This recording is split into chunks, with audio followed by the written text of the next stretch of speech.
Tuh, aku sudah sampai di apa? Di makam Syekh Burhanuddin di Ulakan itu. Itulah ilmu agama yang gue dapat di sana.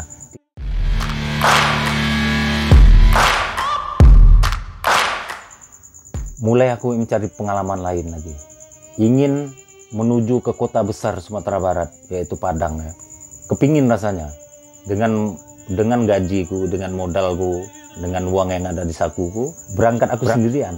Karena pengalaman pertama di Pariaman itu membuatku merasa dapatlah aku hidup di Padang itu, walaupun tanpa siapapun. Karena pengalaman pertama itu, aku masuk ke kota Padang. Perjalanan dari Pariaman ke kota Padang itu 7 jam. Jadi aku naik terapel lah di sana kan. Sampai di terapel itu perjalanan sekitar 6 jam 7 jam. Sampailah aku di Jalan Sudirman Kota pukul setengah 12 malam. Tidak ada siapapun. Namanya kota besar, semua pada tutup semua. Tidur aku di halte, bercampur dengan orang-orang pengamen yang main-main gitar itu kan. Kumpul aku di situ. Tapi orang tuh ramah tamah, walaupun orang itu seorang pengamen atau seorang apa, seorang bahkan ada teror apa itu nggak ada sama kita. Gertak menggertak dengan suara kencang itu nggak ada, semua lembut. Jadi aku tidur di situ kan. Pagi, setelah bangun pagi, aku dibanguni. Bang, bangun katanya, bangun lagu. Setelah bangun, pukul 6 pagi aku sarapan.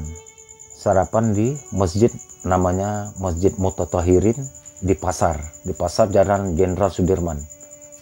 Bahkan di situ aku berkenalan juga dengan garimnya dari anak kuliahan dari IAIN, atau kalau kita bilang di apa, kalau bahasa kampusnya di Sumatera Barat itu kan UNAN, Universitas Andalas.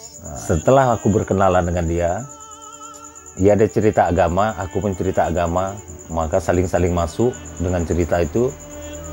Aku minta begini, mohon aku carikan kerja. Karena posisiku, aku bilang aku dalam keadaan musafir, tanpa siapapun.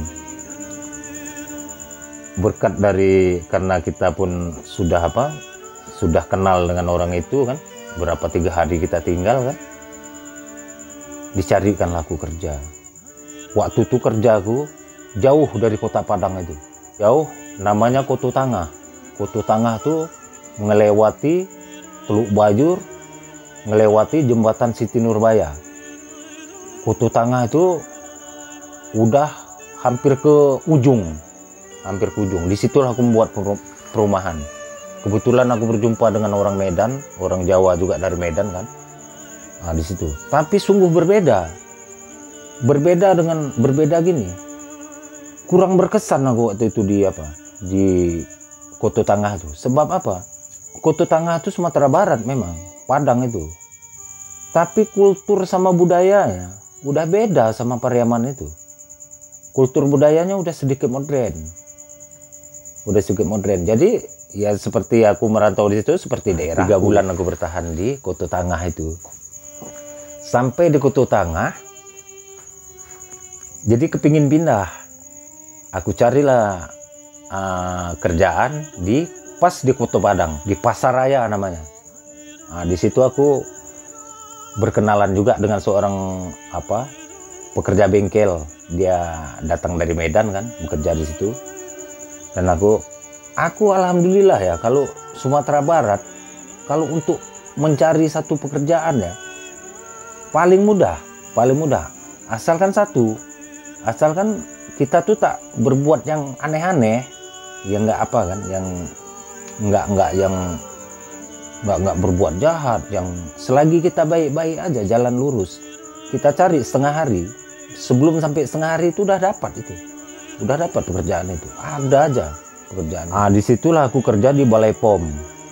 Di Balai POM tuh Badan Pengawas Obat dan Makanan. Yang kuhadapi ya dokter-dokter lah. Di dalam itu aku bikin sebuah aula lah untuk pertemuan, bikin plafon dari gipsum. Di situ kan kami tidur di ada tempat tidurnya kami buat kan. masak sendiri kan. Jadi nggak lama kan, nggak lama siap kerjaan itu. Inilah awal mula dari kepergianku di Padang ini. Tapi di Padang juga, tapi aku tinggalkan kota Padang itu, menuju ke Dharmasraya, namanya Dharmasraya. Jadi Dharmasraya itu kita dari Padang itu langsung ke kota Solo. Habis dari kota Solo, kita langsung ke Sawah Lunto. Habis dari Sawah Lunto, kita ke Sijunjung. Setelah Sijunjung, kita baru dapat Kabupaten Dharmasraya, Kecamatan Sungai Rumbai, berbatasan dengan Muara Bungo, Jambi. Disitulah aku bertahan sampai lama. Jadi awalnya pertama aku di sana, ya berkenalan juga. Karena pengalaman pertama aku di Pariaman itu, hidup itu tidak susah-susah kali untuk hidup di Sumbar itu. Karena tanpa seorang saudara pun, selagi kita berbuat baik atau mau ke masjid, orang itu welcome aja sama kita kan? Bahkan kita dikasih makan, dikasih kerjaan. Berkenalan aku dengan orang yang ada di masjid itu juga. Kebetulan dia seorang wali nagari, atau dibilang kalau bahasa Sumateranya itu kepala desa. Kalau di Sumatera Barat dibilang wali negeri. Tinggal aku di rumah wali nagari. Kebetulan juga wali nageri itu keturunan raja. Raja dari Sumatera Barat itu letaknya di Pagaruyung, Batu Sangkar. Yang namanya kalau di Sumatera Barat ini, yang namanya keturunan raja, tanah-tanah, kebun-kebun, hutan-hutan, semua dimiliki oleh raja dan keturunan-keturunannya. Disitulah mulai aku bekerja sama ikut wali nagari. Disitulah aku mulai meletakkan, bukan kerja bangunan, aku kerja di kebun milik dari wali nagari tadi. Mudah-mudahan makan, minum, rokok, semua pakaian serba ada. Termasuk dibilang bukan perantu yang odong-odong waktu itu ya, perantu yang sukses. Sukses bukan dalam arti kata sukses banyak uang, tidak. Yang jelasnya yang kuikuti ini adalah apa? Seorang wali nagari dan keturunan raja yang disegani di seluruh Dharmasraya itu. Orang kaya di sana. Orang kaya. Jadi bekerja aku di sana, bukan menderes sawit, menderes getah. Terus menyemprot, memupuk, tapi pakai anggota. Kita kepercayaan dari wali nagari itulah. Aku hanya mengadakan pupuk, mengadakan racun buat nyemprot, mesin rumput untuk orang itu babat, bibit untuk orang itu tanam. Disitulah. Jadi setelah itu kan, namanya kita hidup sendiri, tentu aku kepingin berumah tangga. Kebetulan banyak yang suka sama aku. Karena kalau di Padang ini nggak perlu kita yang mencari, ya kita jelas orangnya kan, bukan seorang buronan, bukan pelarian. Yang jelas kita beragama Islam, satu agama. Menikahlah aku dengan seorang perempuan di Sungai Rumbai itu, letaknya nama kampungnya Koto Baru, tapi dia sudah janda, anaknya satu. Sebenarnya anaknya 3. Tapi yang 2 itu tinggal jauh di Pagaruyung sana, jadi tinggal 1. Situlah aku membina rumah tangga dan bekerja. Setelah aku nilai-nilai, setelah aku baca, setelah aku telusuri budaya-budaya Minang, di sana perempuan itu seperti sebungkah emas gitu. Sementara laki-laki yang kurang juga sama aku ya. Jadi setelah kalau masalah kultur budaya di sana sama seperti di Pariaman, hampir sama, tapi lebih lah. Kalau masalah adatnya sama.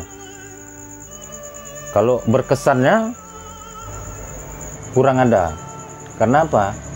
Karena disitulah dalam pekerjaan aku sukses, tapi dalam rumah tangga aku gagal. Itu bikin aku apa? Setelah aku meninggalkan dia, udah bercerai, aku tak pindah. Jadi mungkin dari Sungai Rumbai pindahlah ke Muara Bungo. Nggak jauhnya, jarak 2 jam dari Sungai Rumbai ke Muara Bungo. Nah, di situ aku punya kawan yang dulu pernah kerja di Rumbai kan, orang Medan. Nah, disitulah aku ikut-ikut bengkel, ikut-ikut apa.